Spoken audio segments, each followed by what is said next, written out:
Before we get started with today's interview, just a quick reminder, click the thumbs up, make sure you subscribe, and ding the bell so that you don't miss any of the great interviews that we have coming up.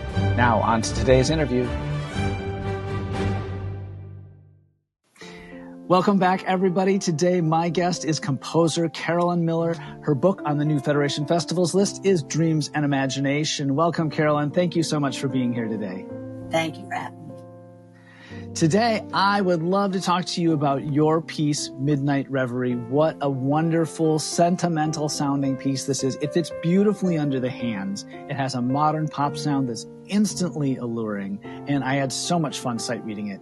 Talk to us a little bit about composing this piece. Well, what I remember about this one is just I wanted to write a pretty piece, and it had a storyline that went with it in this beautiful land.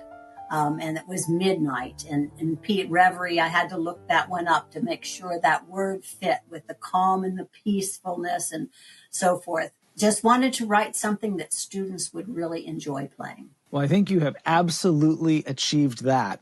This piece opens with pairs of eighth notes in the left hand. And I can see playing that second eighth note lightly as a challenge for some students. I can see that some are going to play it with a very heavy thumb. What are some strategies that we can use to help our students to play that musically?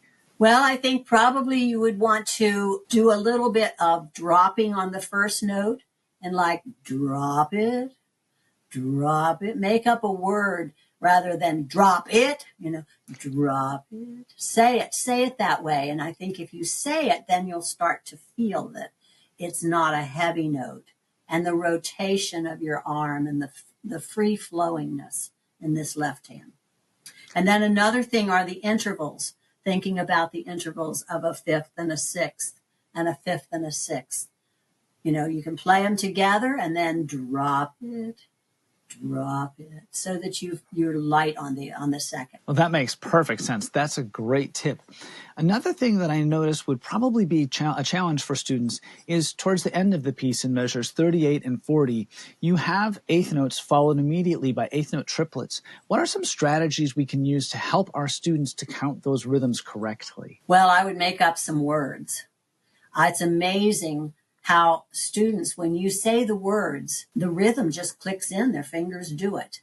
So I don't know, I haven't made up words to that one, but I'm good at making up words to songs to make it flow. But I'd probably make up some words, just other than counting it, and then feeling the rotation. Dia-da-da-dum, dia-da-da-dum. I have one. I play beautiful music. Beautiful music, yes. Yeah, that would be good. There we go. This piece has this sense of longing to it. So how does that sense of longing fit with the title and with the piece, and how should we express it, and what inspired that? Well, the title then came after we decided not to have the storybook that went with it, was just for whatever your dream is, first, it could be a dream. What do you dream to be? Especially teenagers, dream. What are they dreaming of in their future? What could be just so wonderful? Or it can be imagination. Imagine that you're doing something, what are you doing in this piece? Are you out in the field? Are you by yourself just imagining the world? Or is it a beautiful day?